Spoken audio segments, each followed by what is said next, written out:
This Supercross thing is getting real. The young Stewart grabs his first.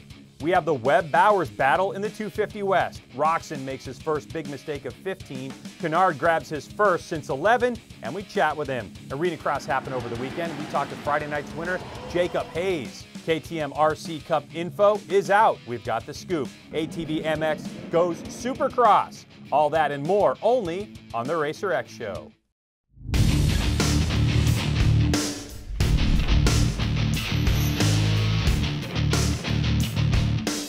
Hello and welcome. This is the Racer X Show and I'm your host Greg. And oh my goodness, if you aren't watching Supercross, you are missing out on a lot of great stuff. Good racing, good drama. We'll explain more. And my Moto Dynasty Fantasy Supercross picks and something for you moto racing ladies. We have the scoop on the rules change for Loretta Lynn's women's class. We got to get going. The Racer X Show with Greg White is being presented by Acerbis, Soul and Passion. This week we start out with the Supercross segment brought to you by Acerbis, where last week's controversy between number 22 Discount Tires Chad Reed and number 41 Factory Honda's Trey Canard played out in a most unexpected way. But before we get to that, let's look at the Monster Energy Supercross Series 250 West class, where at O.Co Coliseum we saw a first-time winner, the wheels coming off the Nelson train, and maybe, just maybe, the end of a friendship. Ah, this racing stuff. To the video. With 22 riders filling the gate in Oakland, the questions surrounding round 4 of the West Championship: could number 17 Yamalube Star Racing Yamaha's Cooper Webb, fresh from obtaining the points lead, win his third in a row and extend? And when the charge through turn 1 was over, it was 22nd place qualifier number 44 Rockstar Energy Husqvarna's Zach Bell with the lead. Number 66 Chris Aldridge on the Monster Energy Pro Circuit, Kawasaki close behind. Aldridge would take the lead after those two would come together. Aldridge would have a clear track ahead, but a hard-charging Malcolm Stewart on the Geico Honda was hungry. He's never won a Supercross race, but Red Bull KTM's Justin Hill running the 32 had other ideas, and with that, most thought it was going to be Hill to the checkered flag. Then early race leader Aldridge with a mistake. He goes down hard, ending his night. He'd give the thumbs up and signal that he was okay. Back a ways, off of a bad start, number 17 Webb was battling with Bell when four-time Arenacross champ Tyler Bowers on the Monster Energy Pro Circuit Kawasaki comes sliding in and makes contact with Webb. Webb would go down and start the charge of the night. Hill sideways in the deep stuff, he goes down. That hands the lead over to Stewart, and that would be the race. I mentioned Webb was charging. Here he rails by the man who took him down earlier, Bowers. The two were friends before this one. But rolling over the start-finish line for his first win, Malcolm Stewart. Webb clawed his way back to within 1.5 seconds of the win. CycleTrader.com, Rock River Yamaha's Alex Martin with a great third-place finish. Now this is where things get interesting. 8 points between the two who've met on the track more than once this season. And Webb was not happy on the podium after the race. If I could cuss right now, I would. No, I'm pretty pissed off. That was kind of bullcrap. But hey, I still blew his doors off when I came through the pack, so payback's a B word, Bowers. Tyler Bowers not so mad. Tongue-in-cheek, he said this to Racer X Online about the incident. Quote, "He came to a stop, and I couldn't stop. I saw his interview, though, so he's going to be lucky if he makes it to the next race, put it that way. I didn't mean to hit him," unquote. Ah, entertaining stuff. We now turn our attention to the 450 class, where a couple things are going on. One is the ruckus between Reed and Canard, where last week Canard made a mistake and landed on Reed, taking them both out. Now, once they got going again, Reed threw an elbow, while Canard had his hand off the bar. Canard goes down, Reed gets black flag, DQ'd. Canard stayed the course and was very calm during the week. Reedy tweeted out some things, but nothing major. So it seemed like all was good. But if these guys got racing together, we'd really see. Now the second story is Ken Roczen's early domination. The first 3 races, the RCH Soaring Eagle Jimmy John Suzuki RMZ of Roczen has gone 1-2-1, and it looked like the hashtag who's next had been decided. But oh no, this is Supercross and anything can happen. With racing going on, it was another great start by veteran Andrew Short on the BTO KTM. He even led a lap with Roczen and Reed chasing until Roczen, just by Reed for second, made this mistake. Short on the jump, smashes his face into the crossbar. He'd take a breather, saying later that he thought something was wrong with his face.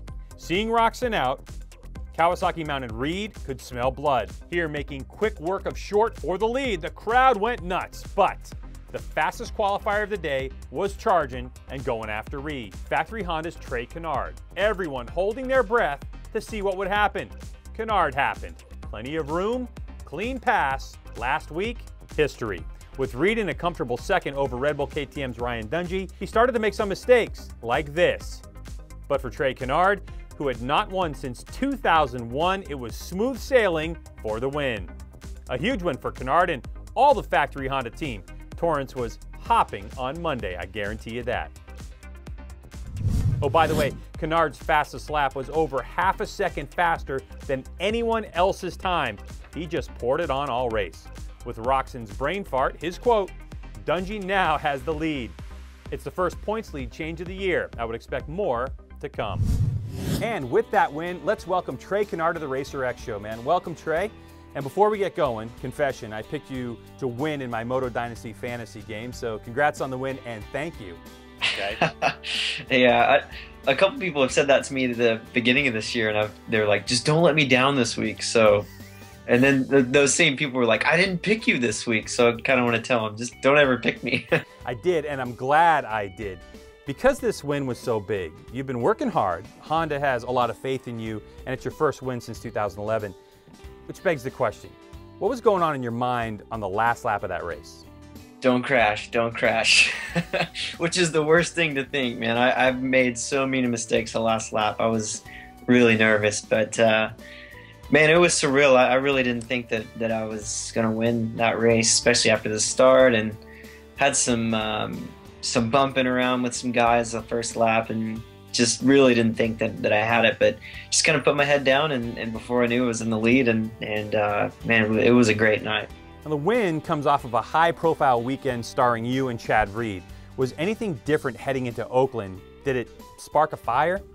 Yeah, I mean, I nothing changed. I mean, really, in the program, my riding, I tried to make last week as normal as possible.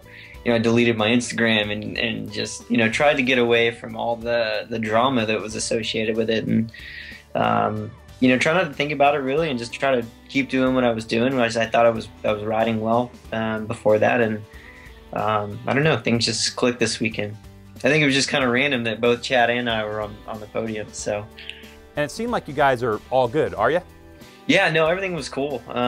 Even after, you know, the podium, I kind of told him, I said, hey man, I'm sorry about all this. You know, I'd never intentionally do something like that. It was a bonehead move, and you know, he was like, sorry. You know, I kind of had the same thing. Just he was, you know, obviously bummed about the you know, the black flag and that, but from my perspective, everything was really good between him and I, and all of 22 Motorsports, so it's good. All right, now getting back to the race, was there something different for you last weekend? The vibe, the track, the bike? Yeah, no, I just felt comfortable all day in practice, and really, I mean, it all kind of goes back to right after Phoenix. We made a shock change, and ever since then, I felt really comfortable. I think, you know, last weekend didn't really show because, you know, obviously had some drama, not drama in the heat race, but got together with Barsha and went down, and so I don't really think that main reflected, you know, the way that the bike is and how I've been riding. So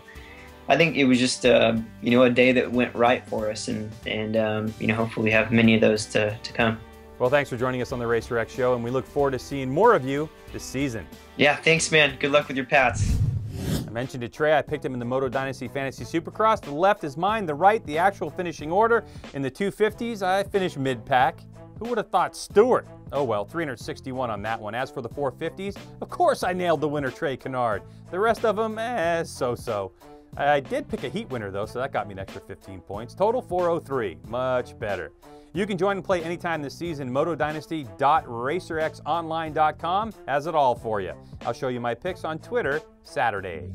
Make sure you catch Supercross live on Fox Sports 1 from Anaheim, California, 10 p.m. East.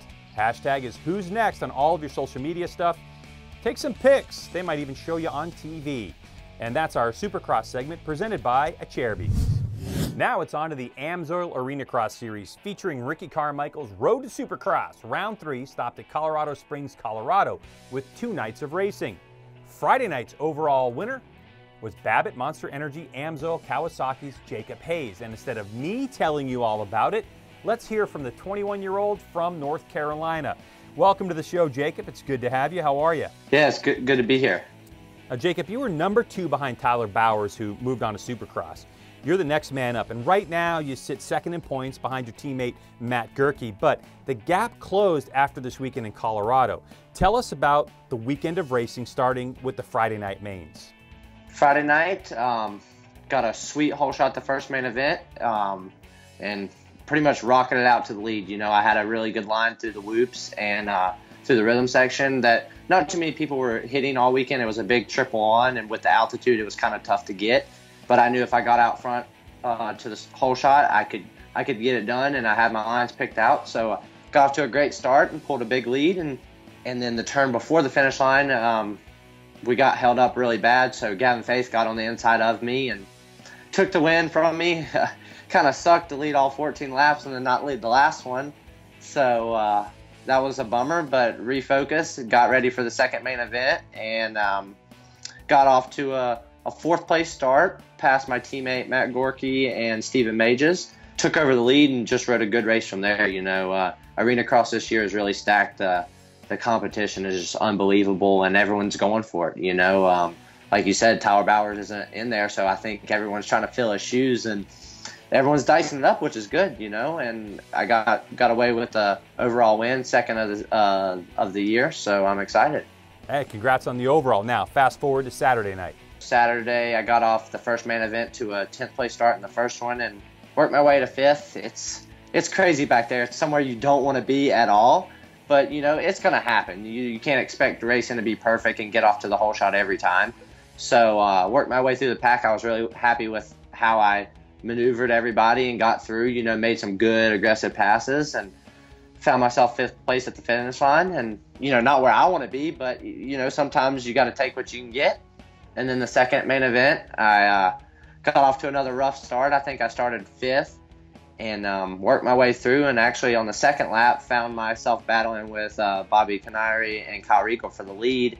And just we were dicing back and forth, and then Regal actually got in front of Canary and was able to squirt away from us, and me and Canary went at it for a bunch of laps and got around him and finished the main off in 2nd, so that ended me up with 3rd overall. So I was happy. My goal was for the weekend was to put it on the box both nights, and I did that. All right, man, great job on those podiums, and thanks for taking us through your weekend and for joining us here on the Racer X Show. Thank you guys. Thank you guys for having me on here. All right, how about some 2015 Rocky Mountain ATV MC Amateur National Motocross Championship at Loretta Lynn's news? You know, we call it Loretta's. The news revolves around the women's class, in which the premier event has been the women's 14+, putting some really fast top riders in the mix with some weekend warriors who qualified.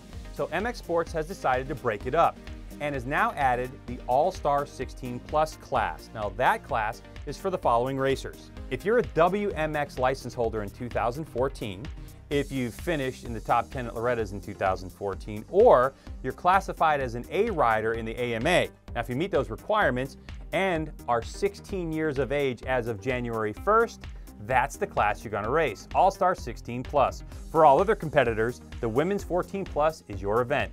Another real opportunity for 14+ women to have a chance at a national championship. I am liking that. And now it's socializing, a brief look at some social media stuff that's caught our eye. You saw Ken Roxon face plant off that triple. Sunday he posted this on Instagram. Ouch! He said, I should have kept on going, but I thought there was something wrong with my face. Well, I totally get that. And this from James Stewart after his brother's post-race chat. At Malcolm Stewart, why you gotta say that? You got tears in my eyes. No one earned that but you. We're all here just to help. Oh, don't worry, I'm coming back. And of course, one of my faves, Endurocross Instagram, reposting this cool video from Cody Webb. Brap. Hey, ATV racers, I want to remind you that for the first time, the Mountain Dew ATV MX Series lands in Daytona for a Supercross style race, and there's still gate spots available, but they are going fast. And when you enter, you get some extra cool stuff. A spot at the race, of course, gate admission starting from Friday through the ATV race day on Tuesday. And so you can check out Supercross, the Ricky Carmichael Supercross races, and you get a free ticket to Saturday night's Supercross race. Also, if you register before January 30th, you get a $20 gift card to spend at Rocky Mountain ATV MC. Go to atvmotocross.com to get registered now. And pros, this is a points-paying round for you, so get signed up today. Keeping an eye on what's going on with Moto America, the new home for the AMA Superbike Series, they've announced the specs for the KTM RC Cup, 5 rounds in conjunction with the 2015 Moto America Racing Series. 14 to 22 years old only aboard 2015 KTM RC 390 Race Cup bikes, not street legal. Now those bikes will have over 40 power parts, and they dyno out at around 38 horsepower. Longtime KTM partner HMC will provide semi with technical support, including guidance from Superbike Pro racer Chris Fillmore. I'm so excited to see the next generation of Americans race it up in the RC Cup. We want you to get out and watch some racing, and Nashville, Tennessee, what better way to do it than with Arenacross and the Ricky Carmichael Road to Supercross series, Friday night and Saturday night at the Bridgestone Arena. And SoCal, Supercross returns to Anaheim for the 3rd time. Saturday night, tickets are still available, so go to supercrossonline.com for more info and check it out for yourself. The Racer X Show with Greg White is being presented by Acherbys, Soul and Passion. Okay, that'll do it for us. Make sure you check out all of our social media links. Twitter and Instagram, it's Racer X Show. On YouTube, it's The Racer X Show. Like us, follow us, spread the word if you feel like it. Feel free to post it around. We love it and appreciate it. You can follow me personally on Twitter. It's @GregWhite. Well, for the fine crew here at the Racer X Show and Racer TV, I'm Greg. Remember, we are all racing all the time.